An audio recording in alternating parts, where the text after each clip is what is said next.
د اسلام د لوی امپراتورۍ پایتخت ته راغلی یم نیشاپور.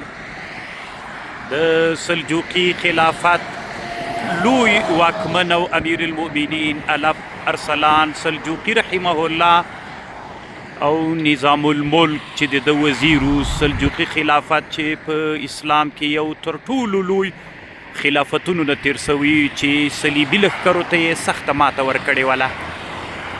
نیشاپور یادوم، نیشاپور چې د سلجوقي خلافت پایتخت و او دې ته ابرشهرم وایي، یعنی د وریځو ښار. په دې غرونو باندې پورته وریځې دي.